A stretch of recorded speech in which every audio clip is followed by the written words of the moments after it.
Welcome back to the Canine Campus podcast. This is Stace Carter, and I'm sitting with Deven Gaston, the lead trainer at Canine Campus, in our continuing series on the top reasons people come to train.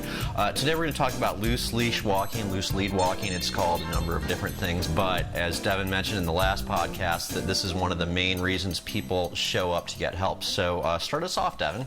Well, I think that it's important to understand why dogs are pulling on the leash, because I think it sort of helps put the handler in a better frame of mind in terms of dealing with it.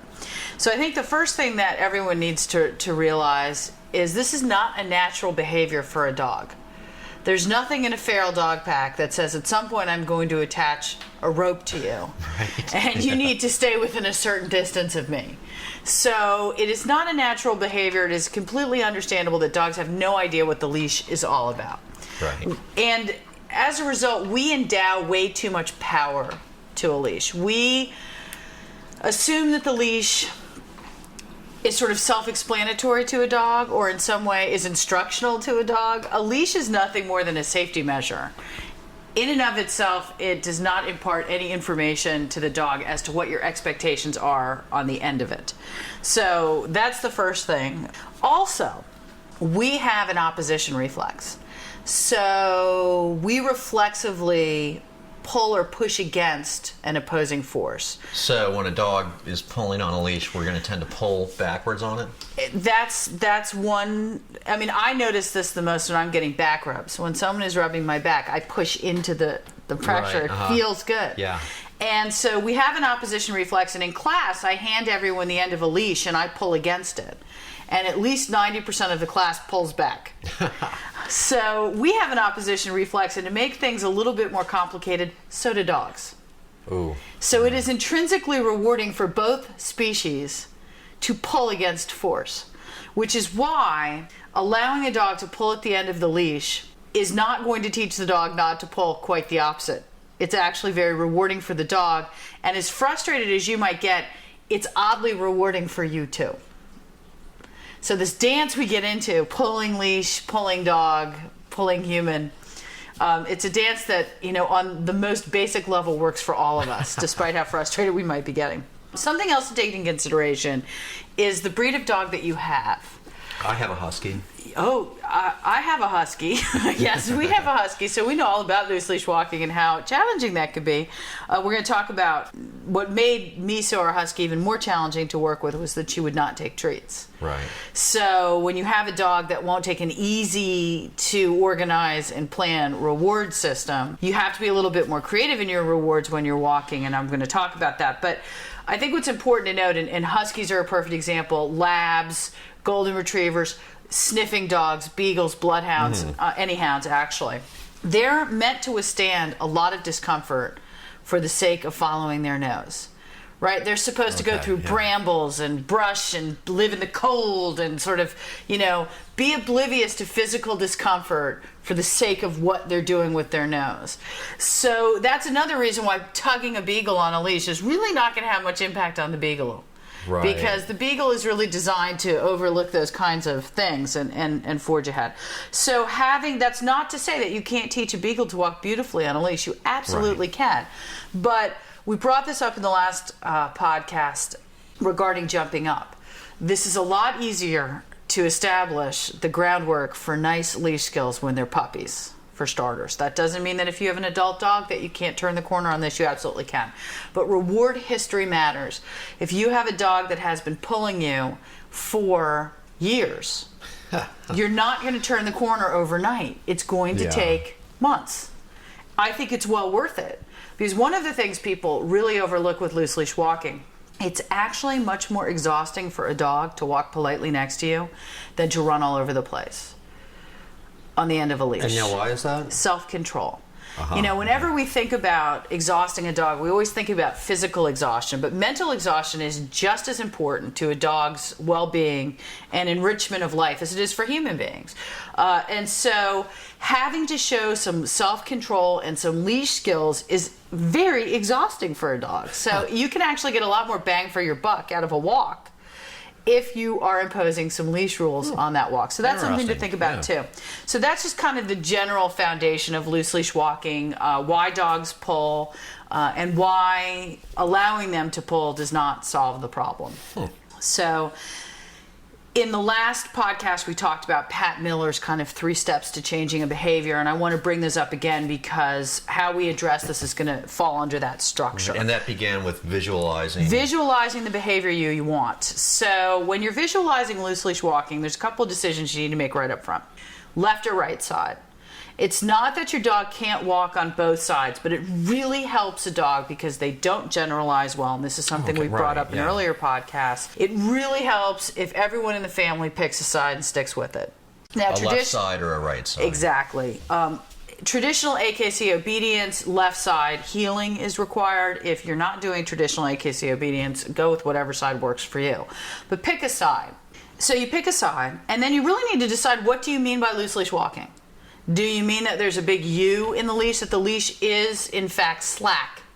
Right. I have plenty of clients with dogs that weigh 15 pounds and less who could care less that their dog pulls on a leash. Now, but if you're doing something like the CGC test or therapy dog training, You've got to have a big, slack leash. Okay, there literally has to be a U in your leash. So let's talk about, for a second, different kinds of leashes. Flexi leashes, also known as retractable leashes, are very popular leashes. They're the ones that go out like 30 feet and then self-wind. Right. And they can be a very convenient way to exercise a dog. They can also be a little dangerous because they can get wrapped around ankles and stuff, but most people, manage that. I am not opposed to flexi leashes. I don't have any real issues with them. However, dogs that use flexi leashes are being taught to pull, because it is pulling that gets them more leash and gets them more distance. So dogs that are on a flexi leash, it's not really fair to expect them to have loose leash walking on that leash, because all of the reward comes in pulling the leash. Right. And so a dog knows when the leash is on, even if the leash is loose. Is a dog absolutely. They feel the weight. Gotcha. They feel the weight. So I always tell people, if you are going to use a flexi leash, or you don't care that your dog pulls, and you're using a traditional leash, I highly recommend using a harness. And this is the harness where the leash attaches to the back. Why? Well, in recent years, there's been a pretty marked increase in tracheal damage, and that just comes from constant pulling on the collar, that kind of as people are walking their dog. And it's not that it happens overnight, it happens over time, scar tissue builds up.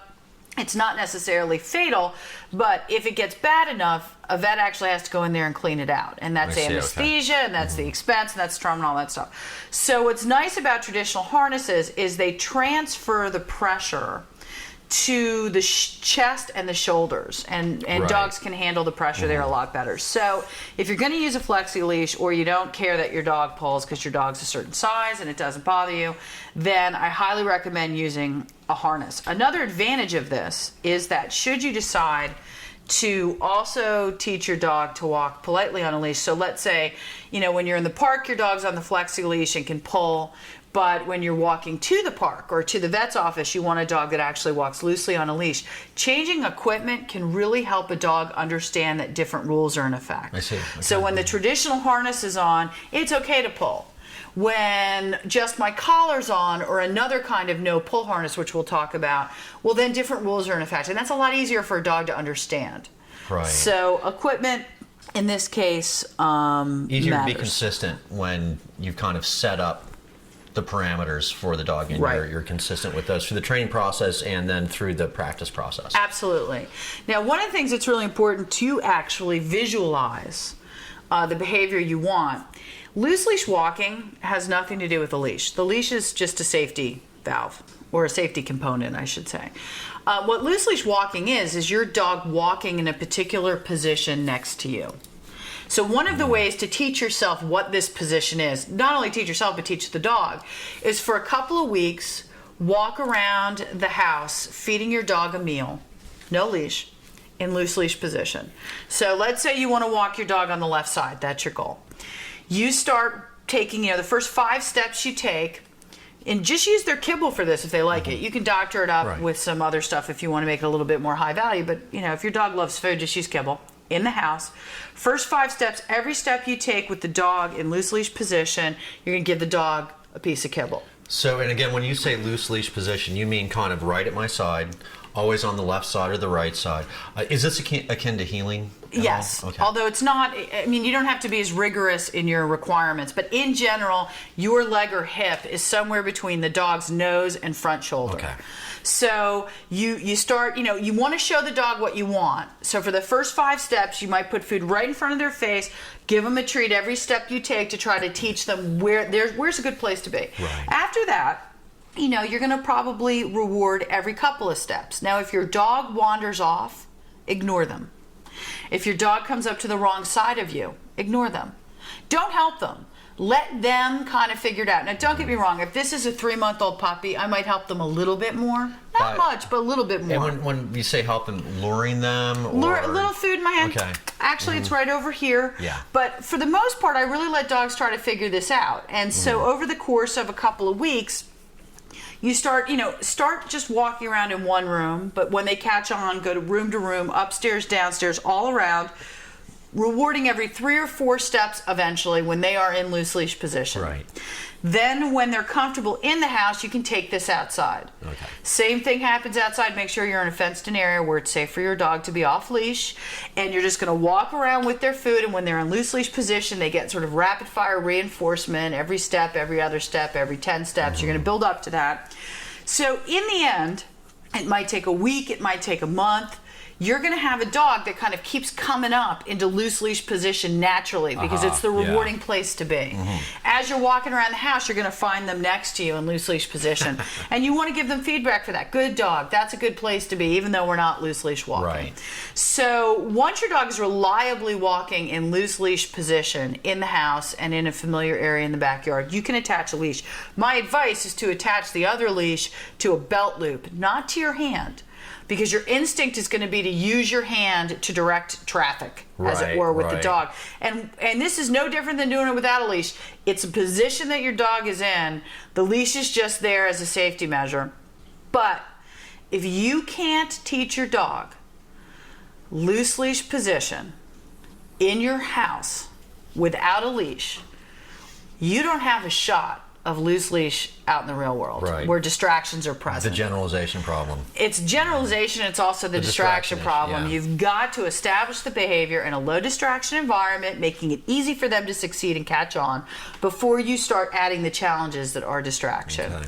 Now, so that's part of the visualizing. You have it straight in your head, and as you're feeding them the meal and walking all around the house and treating them, over the course of the next couple of weeks, you will get a really solid idea of where your dog is in position to you for loose leash, and vice versa. So you're kind of building the habit for both of you. For both of you. Right. For both of you, because it's a position. It's really a position. So now, part 2 of Pat Miller's equation, which is preventing the unwanted behavior from being rewarded. Always a challenge. And this is a challenge with loose leash walking. The easiest way to prevent pulling from being rewarded is to stop walking when they pull. One of the things I've heard you say to people in class is be a tree. Be a tree. Red light, green light. Be a tree. So if you're walking politely with me, we take a step forward. If you're pulling, we stop. One of the things that I'm hoping people will get by walking with their dog in the house, feeding them, is you actually need to stop walking before the leash gets taught. Because your dog is out of position before the leash gets taught. So what's important there is to keep an eye on what your dog is doing and to, if you can, anticipate them. If you see them starting to roam out, to stop before they pull on the leash. Right. Now, once you stop, what do? Well, you wait for them to look at you. And I usually don't talk to them, don't give them any verbal indication, don't try to get their attention. It's at some point they're going to remember I'm at the other end of the leash. Right. And it might take, 1 minute with my husky, it can take 20. But at some point they remember and they turn and I say, oh yeah, that's what I was looking for. Good girl. Okay, now we're going to take another step. So preventing it from being rewarding is bottom line, you stop walking. Now, there's a Right. couple of really nifty devices out there that can help with this. One is the gentle leader head halter, which looks like a harness that you'd put on a horse. Right, It's got a nose loop. And there's a couple of versions. There's the halty, there's the snoop loop. There's a couple of versions of this. They all basically do the same thing. And that is when your dog gets out of position and you stop walking, when the leash gets taut, their head turns towards you. And you need to reward that. You need to reward that harness, the halter working. So I will say this, some dogs hate it. Right, as mine did.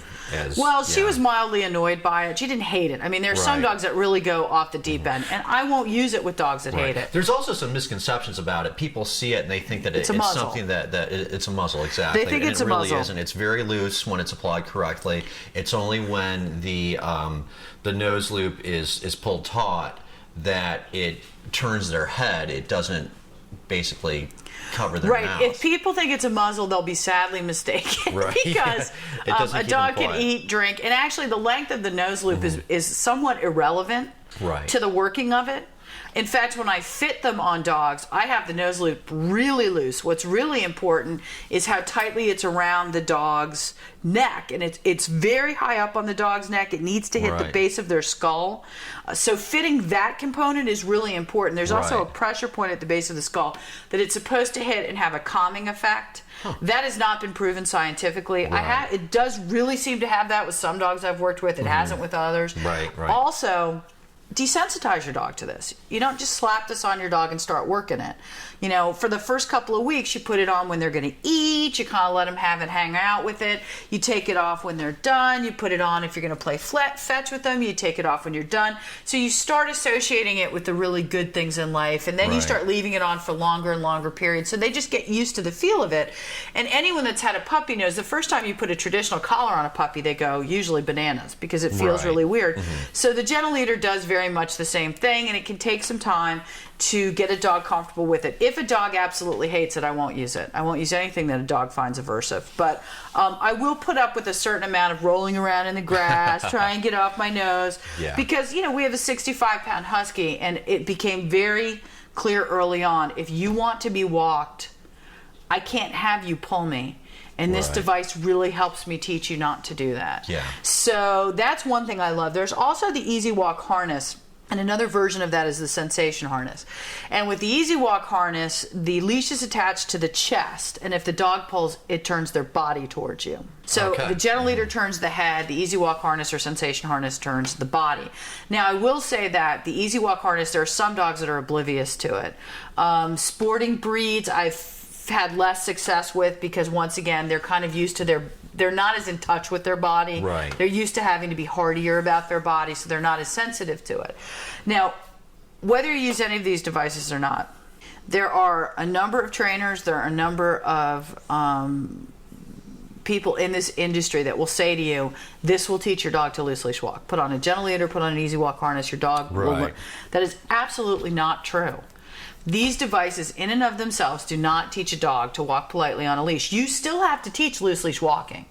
These devices, they can learn to pull on these. They absolutely can. They can learn to set. I mean, I've seen many a husky do it. Learn to set her head in the harness, or in the halter, and it won't turn even if she's pulling as hard as she can on the leash. So you still have to teach loose leash walking. All these devices do is minimize the reward a dog gets for pulling.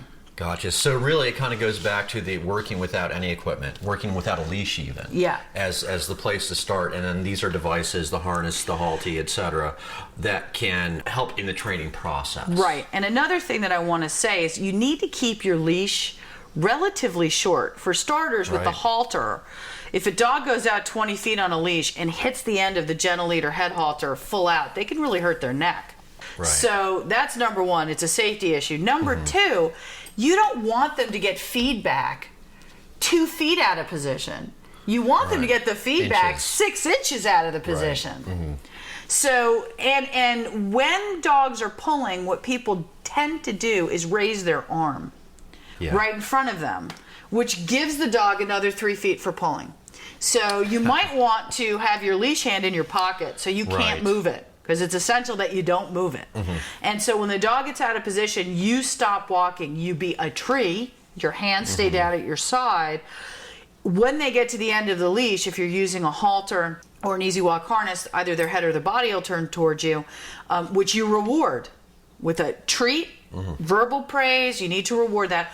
If you're not using any of these devices and they get to the end of the leash, you just wait for them to eventually remember you exist and turn to you. Right. And that's what you treat. You treat the return of attention to you. Yes, I am at the end of the leash. Now we'll take another few steps and see how we get. And then you can also get really short leashes for this kind of thing. You can get really short leashes, but if you're like me and you kind of forget to bunch up the leash or whatever, it's like, okay, we're going to work on this. We're going to use the 2-foot, the 12-inch leash, whatever. Well, it depends on the size of the dog, because when they're walking politely with you, it's really essential that they're not getting any pressure from the leash.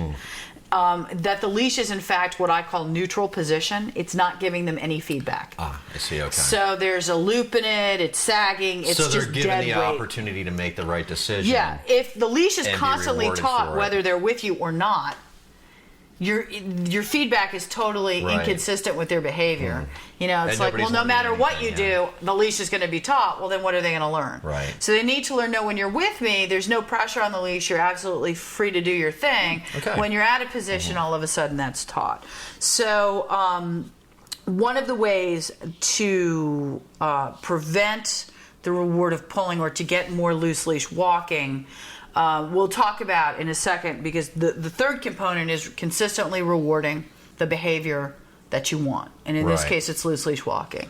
So I discussed this in one of my first podcasts, and that is, you need to be very creative with your sense of rewards. Right. So often we think of food rewards. And in training class, that's efficient and it makes sense. Right. It was very frustrating for me with Misu, our husky, in the first class I took with her, where we had made some success with loose leash walking, but a lot of it I was doing with luring, or I was hoping to, and I had a bottle of Cheese Whiz, and I kept it in her face, and she just had no interest in it. Well, the thing that was so beautiful about Misu for us is that she doesn't take food treats when she's out. The second she's outside of the house, she's too excited. It's too much fun. Food means nothing to her. And that's a very husky thing, actually. Food's pretty low on their list of priorities. So this forced us to be much more creative with rewards. Right. Well, what does our husky find rewarding? Sniffs, novel sniffs. Runs, meeting people. And so I use those as rewards. So when I'm out and about with her, I am a very unpredictable walker. I don't walk in a straight line. So a lot of people do this, right? You walk in a straight line down. It's just as boring as can be for your dog. And people will say to me, well, my dog's always over sniffing the dirt. And I say to them, you can't be more exciting than dirt. I believe you can be more exciting than dirt. So one of the ways you can do this is zigzagging, varying the way you walk, quick U-turns. A great way to practice this is in parking lots. Everyone be careful, don't get hit by a car. But if you're in a parking lot... And watch out for spills. Yeah, because there can always be antifreeze. If you're in a parking lot, schools are a good place for this during the week because cars don't move a lot. Right. But if you zigzag around cars, your dog can't see above the car. They can't see what's coming, so they tend to hang much closer to you. Right. You can reward them a lot more. And it also kind of creates a gate where they can't go very far. They can't go very far, so it really sets them up for success. And the reward can be the continuation of the walk. Right. The reward can be a food treat if they're up for it. The reward can be, hey, you just walked 10 feet with me. Go sniff. Let's go over to this bush and sniff. So we happen to have a pedestrian mall where we live, and there's these huge flower pots on it, and every dog in town goes to the bathroom on the flower pots. This is heaven to Misu. So I used them. I knew she wanted to sniff them.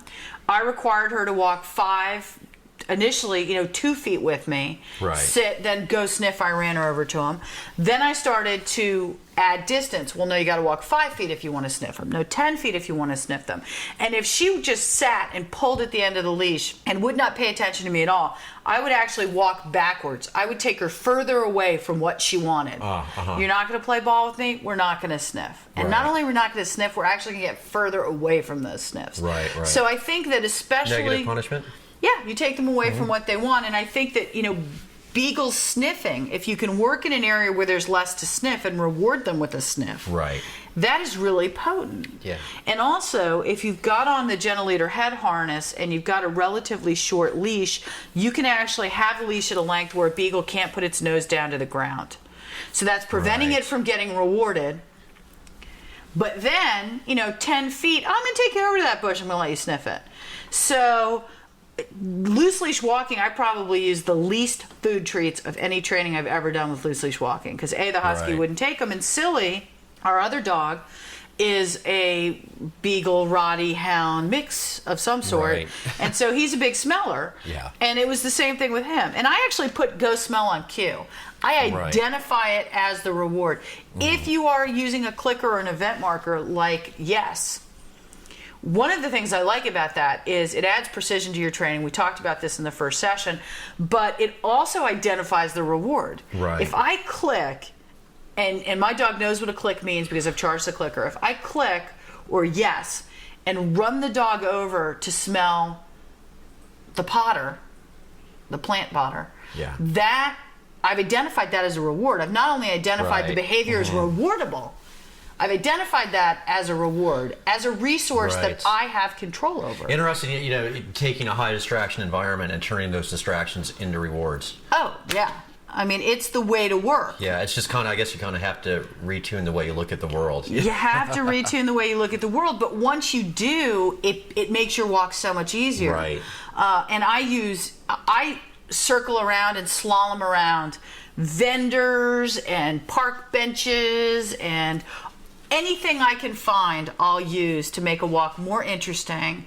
And I'm always on the lookout. Oh, there's deer poop over there. Let's run over there and get a sniff once you've done. And so now Misu's at the point, she's 6. She's had a lot of practice. Right. That when we're walking, when she's really acting like AKC obedience champ, I start looking around because I'm thinking, well, something here she wants. We need to find a reward for that. And there it is. She's found it already. Right.